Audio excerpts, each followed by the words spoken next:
Первый крик младенца означает, что он боится попасть в незнакомый мир. Затем он пробует теплое материнское молоко, чувствует любовь и думает: может быть, жизнь в конце концов не так уж и страшна. Но что произойдет, если мать, которая должна избавлять от страхов, покажет вам, какой жестокой может быть жизнь? Возможно, надежда на Спасителя. Это история о маленьком мальчике, которого бросили сразу после рождения. Медсестра, которая должна была заботиться о нем, не накормила его.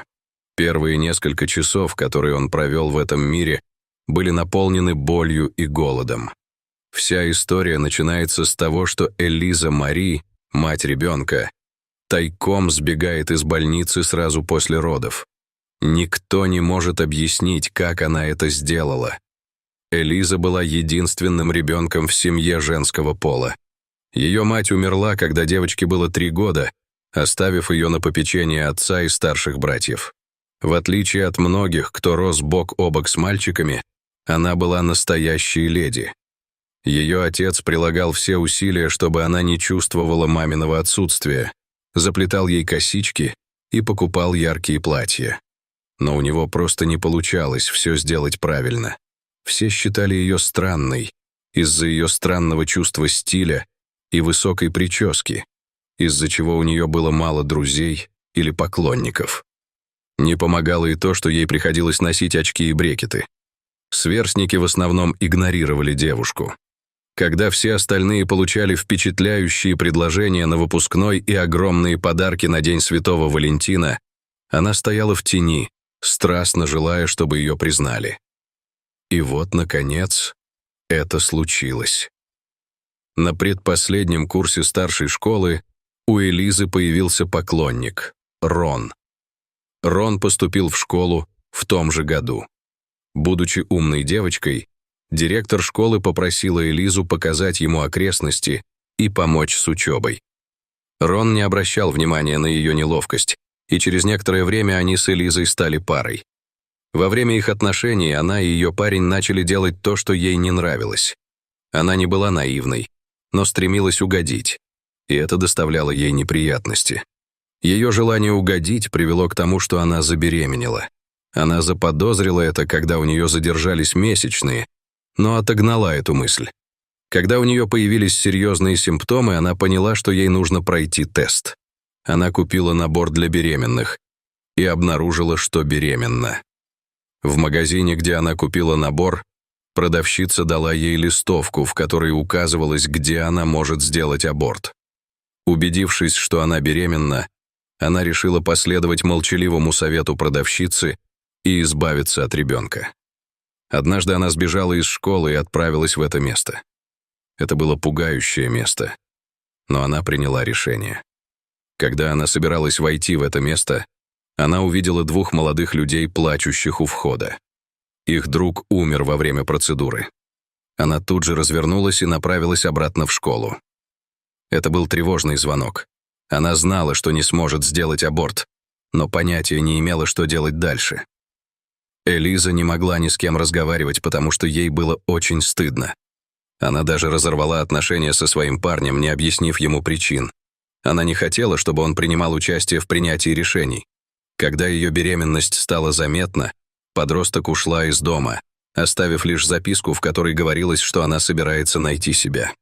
Ее семья заметила, что она была сама не своя до того, как сбежала, но они решили, что она грустит из-за разбитого сердца. Они изо всех сил старались утешить ее, но она сказала им, что ей нужно выздоравливать самостоятельно, так что им пришлось оставить ее в покое. Когда они увидели записку, то связались с бывшим парнем, чтобы узнать подробности, но он не имел ни малейшего представления. Они сделали все, что могли, чтобы найти ее, но все безрезультатно. Они понятия не имели, что она беременна. Элиза запаниковала, потому что ее отец, братья и сестры горячо предостерегали ее от беременности.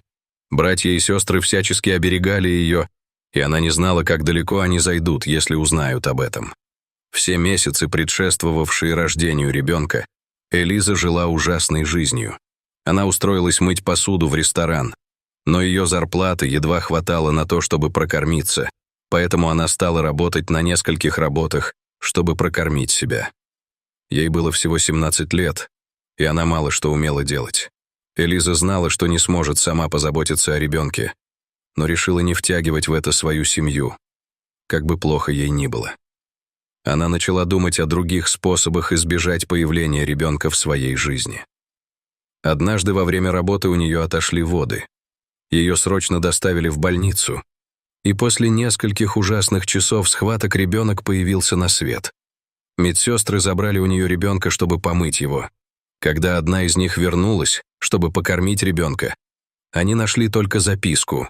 «Его имя должно быть Билл, а второе — Кэрри», — гласила она. Увидев записку, медсестра выбежала на улицу, чтобы рассказать людям о случившемся. Из-за серьезности ситуации медсестра увлеклась и забыла покормить маленького Билла. Билл остался один, без присмотра. Анна, волонтер больницы, подслушала, как медсестры обсуждали брошенного ребенка. Она услышала, что его поместили в детскую, и решила взглянуть на него. Анна услышала его плач еще до того, как увидела его. Он уже задыхался от сильного плача, и его крики перешли в тихие всхлипывания. Как волонтер, она знала, где хранится детское питание на случай непредвиденных обстоятельств. Она поспешила приготовить ему смесь. Медсестра, которая должна была кормить ребенка, пришла вскоре после этого и обнаружила, что Билла больше нет в кроватке. Она запаниковала, решив, что Элиза вернулась за своим ребенком, и выбежала проверить. Уходя, она обнаружила Анну в кабинете рядом с яслями, где кормили Билла. Так Анна начала ухаживать за Биллом. Анна уходила в больницу очень рано, чтобы позаботиться о Билле.